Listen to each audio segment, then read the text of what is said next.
ठरलं तर मग या मालिकेच्या येणाऱ्या भागामध्ये आता सायलीला प्रियावरती बरोबर डाऊट आलेला आहे आणि त्यामुळे सायलीने निर्णय घेतलाय। सायलीने या सगळ्यामध्ये प्रियाला पर्दाफाश करायचा निर्णय घेतलाय, कारण ही गोष्ट असते ती म्हणजे अन्नपूर्णा ट्रस्टच्या या सगळ्या इब्रतीची। अन्नपूर्णा ट्रस्टची इब्रत पणाला लागलेली असल्यामुळे मग आता या सगळ्यामध्ये सायलीने प्रियाने जे काही कारस्थान केलंय त्या कारस्थानाचा आता सगळा पर्दाफाश करण्यासाठी स्वतः जबाबदारी घेत ती सगळी बिल शोधून काढले, ब्लँकेटचं बिल आणि त्याचप्रमाणे जेवणाचं बिल आणि प्रियाचा पर्दाफाश कसा कर सगळं पूर्णाची आणि कल्पना समोर ज्या वेळेला आणलंय त्यावेळेला प्रिया किती नालायकगिरी करते किंवा प्रियाने या सगळ्यामध्ये आता कशा पद्धतीने अन्नपूर्णा ट्रस्टला बदनाम करण्याचा प्लॅन केलाय हे सगळं समोर आलेलं आहे। आणि हे सगळं सायलीने कसं केलंय हे सगळं समोर आल्यावरती कल्पनाची काय रिॲक्शन आहे सगळं या व्हिडिओमध्ये पाहूया। इकडे सायलीने जवळजवळ अर्ध्या तासामध्ये स्वयंपाक पूर्ण सगळ्या लोकांना जेवायला वाढलेलं असतं। अर्ध्या तासामध्ये स्वयंपाक करत सायली आता त्यांना हात जोडून विनंती करते, खरं तर माझ्यामुळे तुम्हाला स्वयंपाकासाठी लेट झाला, पण या सगळ्यामध्ये ना काहीतरी गल्लत झालेली आहे आणि त्या सगळ्याची मी तुमची माफी मागते असं म्हणत सायलीने त्या सगळ्यांना अर्ध्या तासामध्ये व्हेज पुलाव वगैरे बनवून आणि रेडीमेड स्वीट आणून जेवायला दिलेलं असतं आणि ती सांगते आज ही माझ्याकडून जी चुकी घडलेली आहे ना त्यासाठी मी तुमची माफी मागते, पण या सगळ्यामध्ये मी तुम्हाला अजून एक गोष्ट सांगू इच्छिते की मी तुम्हाला एके दिवशी सागर संगीत जेवण करण्यासाठी नक्की बोलवेन अन्नपूर्णा ट्रस्टच्या निमित्ताने। यावरती प्रिया म्हणते झालेला हे सगळा कधी भरून निघत नसतो, या सगळ्यामध्ये आता जे काही करण्याचा तू प्रयत्न केलेला आहेस ना ते सगळं तुझ्या दृष्टीने बरोबर असलं तरी सुद्धा अन्नपूर्णा ट्रस्टचा तू विश्वास गमावलास। सायली सांगते मी विश्वास गमावलेला नाहीये। यावरती ती माणसं सांगतात अजिबात नाही, खरं तर आम्हाला इतक्या आपुलकीने मायेने आणि प्रेमाने कुणी कधीही वागवलं नाहीये आणि त्यामुळे आम्हाला आज हे समजलेलं आहे की या सगळ्यामध्ये ज्या गोष्टी घडल्यात ना त्यामध्ये अन्नपूर्णा मॅडम ज्याप्रमाणे आम्हाला प्रेमाने आपुलकीने हे करतात ना त्याचप्रमाणे आता यांची नातसून सुद्धा हे करते। हा वारसा हिने असाच चालू ठेवलेला आहे, खरी सुभेदारांची नातसून म्हणून तुम्ही शोभता बरं का असं म्हणत आता इकडे सगळेजण सायलीचं कौतुक करतात। प्रियाला हे बघ त्यातच आता ती फाटकी ब्लँकेट असतात, ती फाटकी ब्लँकेट सुद्धा आता ज्या वेळेला स्टोर रूम मध्ये मधुभाऊ गेलेले असतात त्या मधुभाऊंना स्टोर रूम मध्ये ती ब्लँकेट भेटतात। ब्लँकेट आणून ती सायली म्हणते ही कुठची ब्लँकेट, तोपर्यंत आता इकडे मधुभाऊ सांगतात मला नाही माहिती पण ही ब्लँकेट आहेत आणि या लोकांचं जेवण चालू असतं। धावत पळत सायली सगळी ब्लँकेट घेऊन येते आणि सगळ्यांनी थांबा काहीतरी खूप मोठा घोळ झालेला आहे असं, आणि आता अर्जुनला ती सांगायला लागते अर्जुन सर उच्च प्रतीची ब्लँकेट मी मागवली होती पण ही खोटारडी ब्लँकेट म्हणजे ही घाणेरडी ब्लँकेट कुणी आणलेत मला माहित नाहीये, पण ही ब्लँकेट तुम्ही त्यांच्याकडून परत घ्या आणि त्यांना चांगल्या प्रतीची ब्लँकेट द्या। मग सगळी घाणेरडी ब्लँकेट काढून घेऊन अर्जुन सगळ्यांना नवीन ब्लँकेट देतो। एक एक करत प्लॅन फसलेला असतो पण पुढचा प्लॅन तिचा वर्कआउट होतो, ते म्हणजे आता एका माणसाचा पाय काचेवरती पडतो, मग हिला आता बोलायला चान्सच मिळतो। कसं काय या सगळ्यामध्ये आता बघितलं सुभेदारांच्या मोठ्या सुनेने काय केले प्रताप, ते सुभेदारांची मोठी सून या सगळ्यामध्ये फक्त आणि फक्त कारस्थानच करते, मुद्दाम काचेंवरती चालून त्यांचं स्वागत करण्याचा सायलीचा हा प्लॅन आहे। सायली आता जबरदस्त चिडते, तिचा हात घेते, हात हातात घेऊन ती सांगते हा माझा प्लॅन होता, बिलकुल नाही, हा प्लॅन कुणाचा आहे ही गोष्ट आता मी सगळ्यांच्या समोर आणणार आहे। सगळ्यात महत्वाची ही गोष्ट म्हणजे तुझ्या हाताला जर का काच लागले तर ह्या काचेला कोणी फोडलं असणार, कुणी काचा टाकल्यात, माझे हात तर काचेने भरलेले नाहीयेत ना।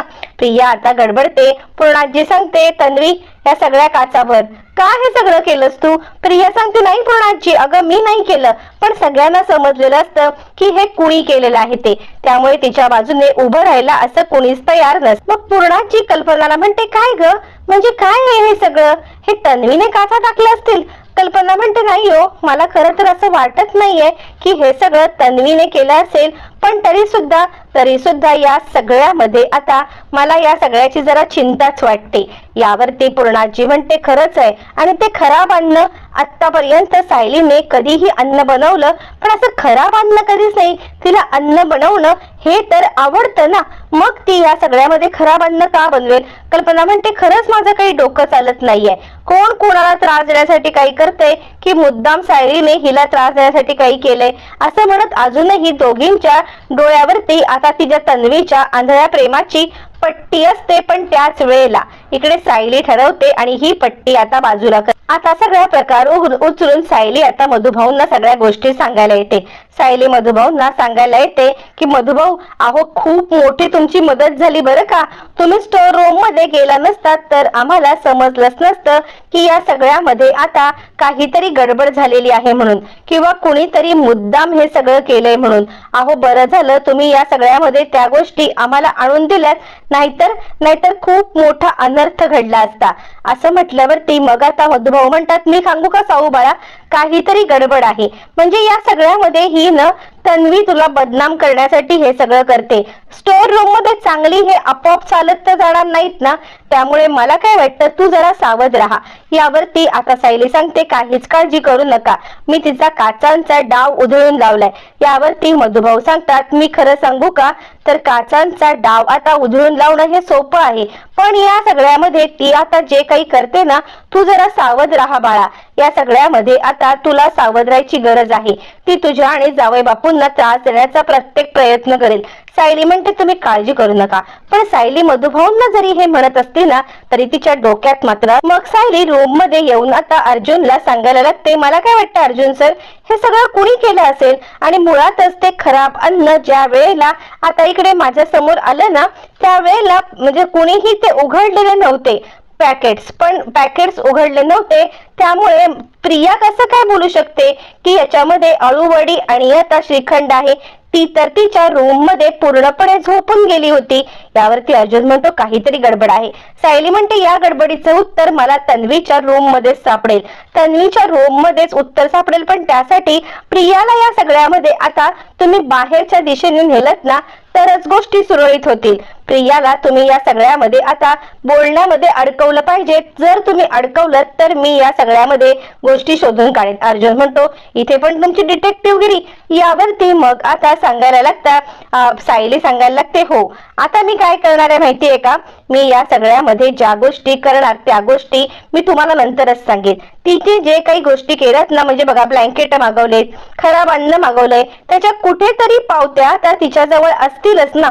मग या पावत्या असल्याशिवाय, आपल्या हातात असल्याशिवाय आपण काही करू शकत नाही. अर्जुन म्हणतो ठीक. इकडे आता अर्जुन ज्या वेळेला प्रियाला या सगळ्या गोष्टींमध्ये अडकवून ठेवण्याचा प्रयत्न करत असतो, त्याच वेळेला सायली तिच्या रूम मध्ये येते.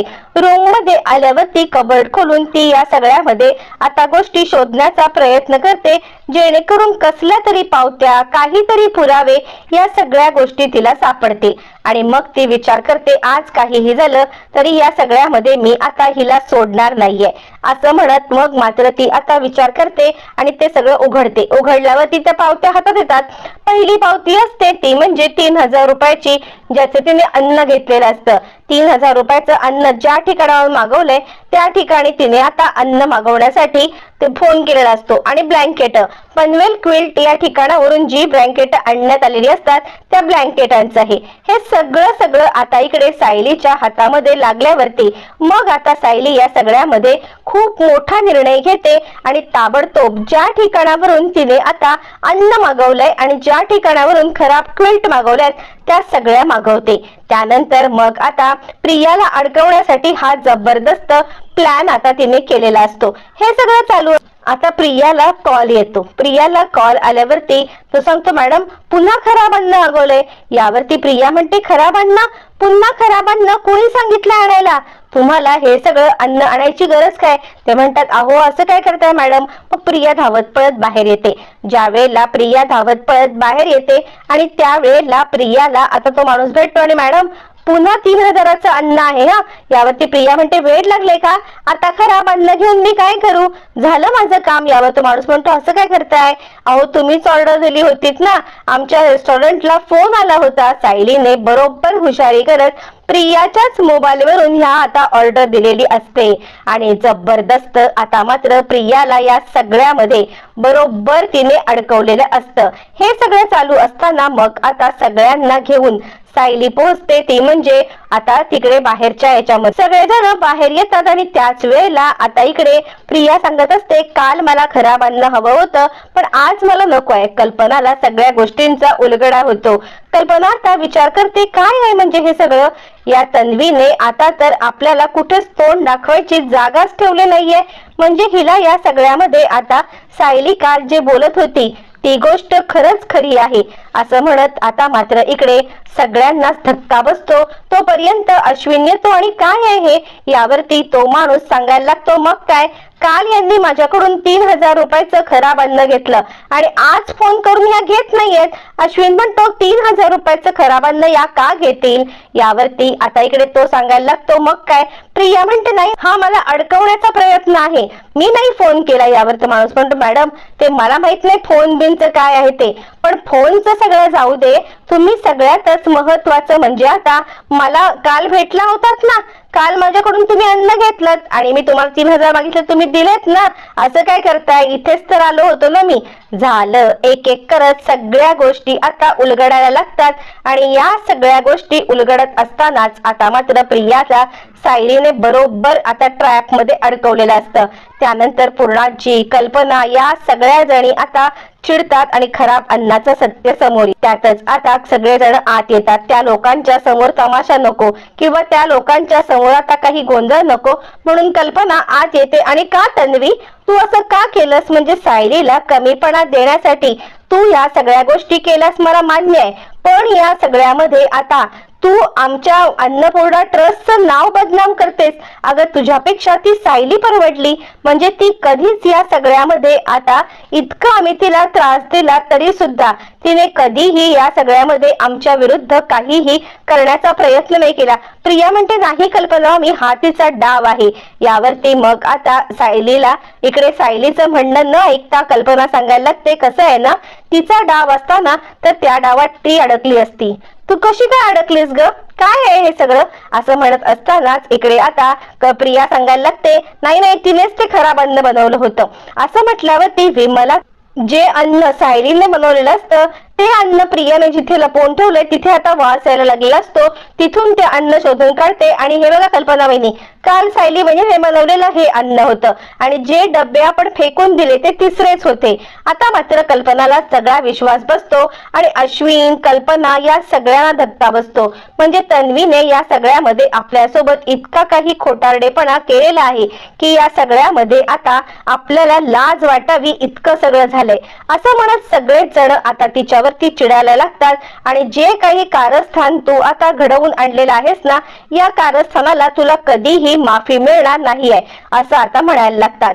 त्यावरती मग आता पूर्णाजी येते आणि तन्वी तुझ्याकडून खरंच मला ही अपेक्षा नव्हती, तू या सगळ्यामध्ये असं काही करशील हे मला खरंच वाटलं नव्हतं असं म्हटल्यावरती आता इकडे कल्पना म्हणते बाद झालं, म्हणजे आतापर्यंत आम्ही तुझ्यावरती कधीच विश्वास ठेवू शकलो असतो, पण आतापर्यंत आम्ही विश्वास ठेवला आणि आतापर्यंत विश्वास ठेवत या सगळ्यामध्ये तुला दर वेळेला प्रोटेक्ट करण्याचं काम केलं, पण तू काय केलंस, तू या सगळ्यामध्ये आमचा विश्वासघात केलास.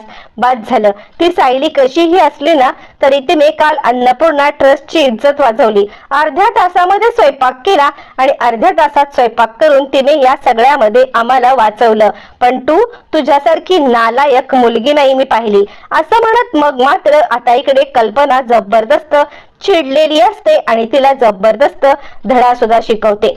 हे सगळं चालू असताना तिकडे येते आणि ती प्रियाला म्हणायला लागते प्रिया अगं तुला जर का माझ्यावरती बदला घ्यायचा होता किंवा तुला जर का माझ्याशी हे करायचं होतं तर या सगळ्यामध्ये तू मला बोलायचं होतंस, मला त्रास द्यायचा होतास. हे सगळं करून तुला काय मिळालं, हे सगळं करून तुला या सगळ्यामध्ये आता फक्त आणि फक्त बदनामी केलेली आहेस तू आमची सगळ्यांची आणि आमच्या सगळ्यांची बदनामी करत यामध्ये तू आता आम्हाला सगळ्यांना त्रास दिलेला आहेस. तुला जर का त्रास द्यायचा होता तर तो त्रास फक्त आणि फक्त तू मला द्यायचा होतास असं म्हटल्यावरती मग आता इकडे प्रिया सांगायला लागते, नाही नाही सायली तू मला अडकवू नको असं म्हटल्यावरती आता इकडे चैतन्य येतो आणि ही 10 ब्लँकेटचं हे बिल बघा, हे 10 ब्लँकेटचं बिल बघा. मग जर का हे सगळं हे पण सायली वहिनीने घडवून आणलेलं आहे तर या 10 ब्लँकेटचं बिल कुठून आलं? मग आता काय बोलशील तू तन्वी? चैतन्यने फटाक फटाक करत तिला पूर्णपणे आता नेस्तनाबूत करत टाकलेला आहे. प्रियाचा सगळा पर्दाफाश